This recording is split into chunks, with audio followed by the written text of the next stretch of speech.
The landscape of Manchester United's season has been irrevocably altered by a single, devastating piece of news. Benjamin Sesko, the cornerstone of the attacking structure, is set for a significant spell on the sidelines. Muy likely missing 3 to 4 critical fixtures as the festive period approaches. This is not merely a personnel change. It is a full-blown tactical crisis that demands an immediate and decisive response from Ruben Amorim and his coaching staff.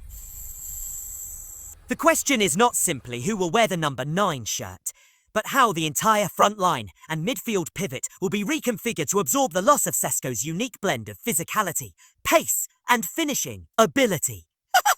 Initial speculation points towards Bryan Mbeumo stepping into the central focal point role, a predictable shift given his experience. But one must consider the cascading effect this has on the wings and the number 10 positions.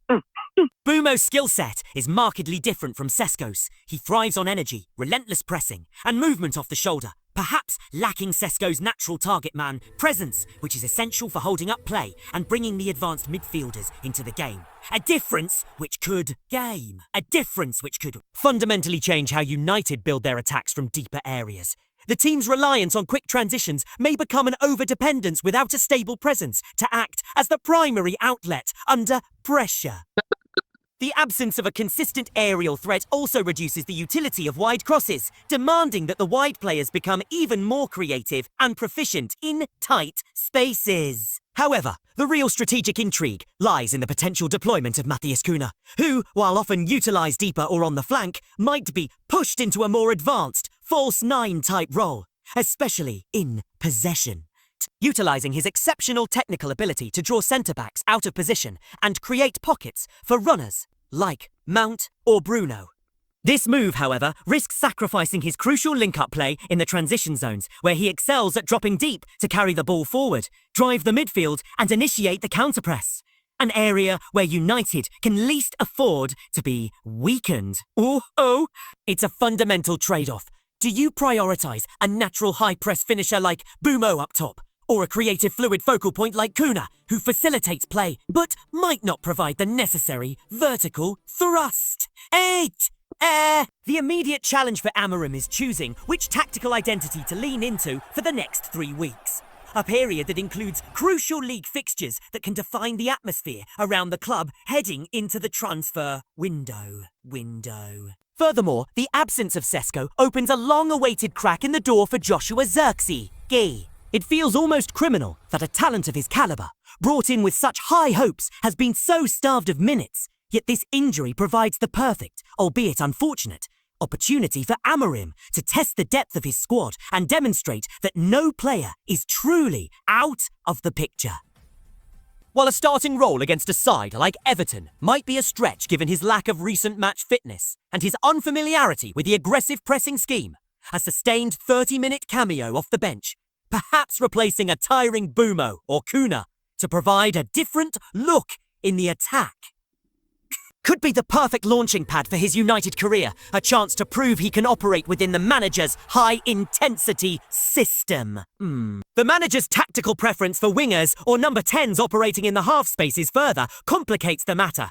We might see Mbeumo up top, Cunha and Mason Mount flanking him as the advanced 10s, supported by the pivot, a configuration that relies heavily on the wing-backs, providing maximum width. In a more radical shift, the introduction of Amad Diallo on the right, pushing Diogo Dalot back into a more defensive wing-back capacity, could be a sign of deeper structural issues. This final scenario, playing 2 natural fullbacks as wing-backs, as opposed to wingers converted to wing-backs, has historically limited United's attacking width, their ability to create overloads, and their overall penetration in the final third.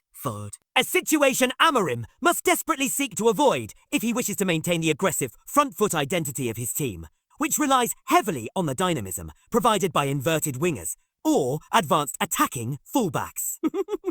The Sesko injury is not just an inconvenience. It is a moment of truth for the tactical flexibility, the squad depth, and the fundamental philosophical approach of the current Manchester United setup. The injury crisis, while critical, has temporarily eclipsed a transfer story that promises to dominate the headlines throughout the January window.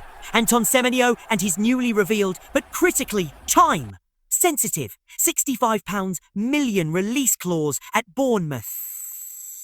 David Ornstein's revelation that this fee is structured as £60 million guaranteed with £5 million in achievable add-ons, and that it will begin to drop in value come the summer, potentially dipping below £50 million, introduces a powerful dynamic of urgency and strategic planning.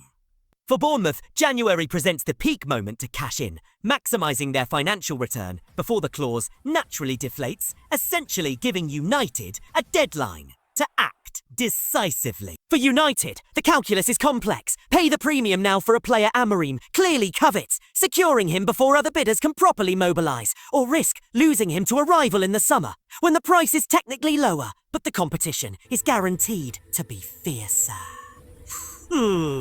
Perhaps involving a bidding war that negates any initial savings. The intensity of United's past interest cannot be overstated, extending beyond mere scouting reports into direct personal courtship, which is the signature move of the new technical team. Duncan Castles and later reports in the Mirror have confirmed the legendary Amorim dinner, a meeting in London at the close of last season, where Ruben Amorim personally met with Semenyo to assess his character, his commitment, and sell him on the grand vision of the Manchester United project. This type of personal investment, a secret plan to chat up the player and make him feel central to the club's future, is a hallmark of the new regime's recruitment strategy, aimed at securing the player's heart and mind before a formal bid even hits the table.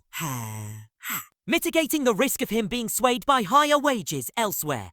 We saw this exact pattern successfully implemented with players like Bumo and Kuna, who both chose United despite more financially lucrative offers from competitors like Tottenham and Newcastle, simply because they were convinced by the project's sincerity, the clarity of and the manager's palpable passion. The crucial question is whether the Semenyo dinner had the desired, long-lasting effect, or if the delay in securing a deal last summer, primarily due to United's reluctance to meet his wage demands compared to other signings, has damaged the relationship or created a sense of ambivalence. Semenyo subsequently signed a new deal with the £65 million clause, suggesting his leverage has only increased, and he is now fully in control of his own destiny. Furthermore, the competition is substantial, with both Arsenal and Liverpool reportedly pushing hard for a top-tier winger to address their own squad imbalances. And Semenyo himself rumoured to be an Arsenal fan from his youth. A sentimental pull that must be acknowledged. Despite these obstacles, United's pursuit remains highly credible, with Director of Football John Murtaugh and Technical Director Jason Wilcox having also held discussions with the Bournemouth hierarchy, confirming a willingness to pay around £55 million last summer.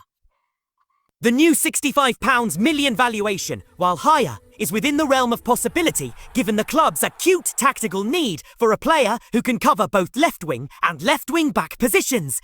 A rare versatility that Amorim prizes, offering genuine cover and competition across multiple formations.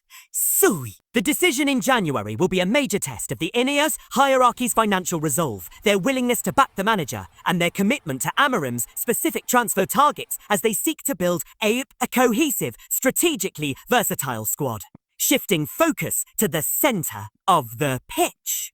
The transfer rumour mill continues to churn out interesting links, none more pragmatic for a January acquisition than Joe Gomez, the Wolves midfielder. Reports suggest that Gomez is now actively open to a move to Manchester United, a significant development given Wolves' desperate desire to retain key players under the management of Rob Edwards, particularly in their fight to avoid relegation, as they recognise his crucial role in ball retention and defensive screening.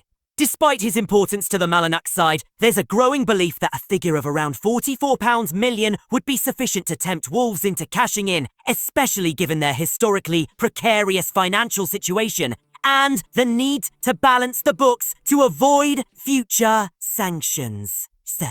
While the club's absolute priority targets in this position, names like Elliot Anderson and Manu Kane, remain in the picture and represent a higher ceiling of talent, they appear to be significantly less realistic for a mid-season window due to club resistance or injury.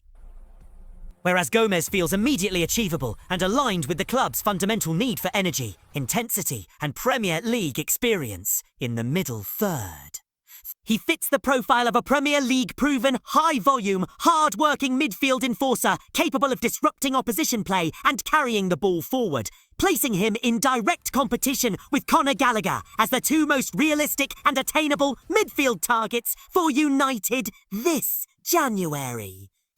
Securing a deal for Gomez would not only provide much-needed depth and competition for the Casemiro pivot, but also reduce the reliance on older, more injury-prone options, injecting vitality and robustness into a crucial area of the pitch. Beyond the established Premier League talent, United's scouting network continues to cast a wide net for the stars of tomorrow, particularly in Europe, demonstrating a clear focus on future-proofing the squad.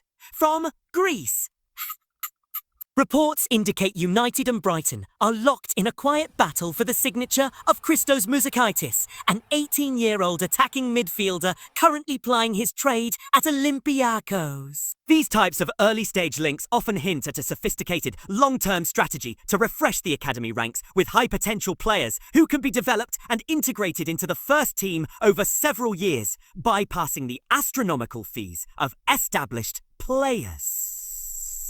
Simultaneously, a compelling story has emerged from Sweden regarding Kevin Filing, a promising 16-year-old striker for AIK Solna, a classic case of a continental talent with an accessible release clause. Filing, already attracting interest from heavyweights like Borussia Dortmund and Stuttgart, is reportedly available for a cut price release clause of just euros 8 million, or approximately £6 million, with a potential sell-on clause included, a deal structure that screams low risk. High reward for an elite-level youth player. Intriguingly, it is claimed that Manchester United have already made the first concrete approach, contacting his entourage to begin negotiations and lay the groundwork for a future move. This movement, particularly involving contact with the Sweden under-18 national team camp, suggest a serious strategic intent by United's recruitment team, mirroring the type of shrewd youth acquisition that can define a club's success years down the line. While some sources have dismissed the Filing link as mere agent talk designed to generate leverage, the specificity of the release clause and the claimed initial contact demands that this young Swede be kept firmly on the radar as a potential future star. A piece of the puzzle that represents the long-term vision of the club's rebuild. The combination of Sesko's injury and the Semenyo transfer saga creates a uniquely volatile and high-stakes period for Manchester United, where the club must operate simultaneously in the present and the future. End of future. Amorim's immediate challenge is to navigate the next 4 weeks without his primary striker, forcing him to creatively utilise Bumo, Kuna, and perhaps finally unleash the potential of Xerxes, all while managing the demanding fixture list. On the transfer front, the Semenyo situation is a direct reflection of the club's new philosophy. Will they be decisive and pay the premium to secure a top target who has been personally approved by the manager and is available on an expiring clause? Or will they allow the price drop and risk losing him to a rival? The financial prudence that saw them hesitate last summer is now colliding with the urgent, tactical need for a versatile, top-tier attacking talent. The answers to these questions will not only define the outcome of the January transfer window, but will profoundly influence the tactical direction and ultimate success of Ruben Amorim's tenure at Old Trafford, setting the tone for the entire second half of the season.